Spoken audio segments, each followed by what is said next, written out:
You know that feeling when you look at the economy? It just seems so chaotic, right? One minute things are booming, the next, everyone's whispering about a recession. It can feel totally random. But what if it's not random at all? What if, underneath all that noise and confusion, the economy is actually a pretty simple repeating machine, one that's driven by predictable forces and, yeah, a heavy dose of human nature? To really get it, we first have to understand how that machine is built. So, let's pop the hood on this thing. Investor Ray Dalio has this fantastic model that breaks it all down into three main forces that are surprisingly simple. He basically says that everything is driven by these three things. First, you've got productivity growth. That's the slow and steady line that always goes up over time as we get smarter and more innovative. But that doesn't explain the wild swings, does it? Nope. That's where forces 2 and 3 come in, the short-term and the long-term debt cycles. We're going to focus on that short-term cycle because it's the one we feel most often, and it's powered by one single crucial ingredient. And that ingredient is debt, or to be more specific, credit. It's easily the most important and also the most volatile part of this whole economic machine. Okay, so here's the absolute core of it. The one thing you need to remember. The entire system is built on a simple transaction that just repeats over and over and over. My spending is your income.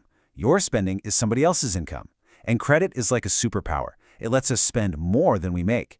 That boosts someone else's income, which then lets them borrow and spend more. You see? It's the self-reinforcing loop that kicks the whole expansion into high gear. And the scale of this is, well, it's just mind-blowing. In the US economy, for instance, the amount of credit absolutely dwarfs the amount of actual money in the system. We're talking about 50 times $1 trillion. So you see, credit isn't just part of the economy. For all practical purposes, it is the economy. So who's sitting at the controls of this massive machine? Well, that would be the central bank. In the US, that's the Federal Reserve. By raising or lowering interest rates, they're basically turning the dial that makes it cheaper or more expensive to borrow money. They control the flow of credit, which means they can either step on the gas and speed the machine up or hit the brakes and slow it down. So this engine doesn't just run in a straight line. It moves through 4 very distinct, predictable phases. You can almost think of them like the seasons of the year. Everything kicks off with the early cycle. This is the recovery phase. Think of it as springtime. After the winter of a recession, things are finally starting to bloom again. The central bank has made it cheap to borrow, so businesses start hiring again and company profits grow really, really fast.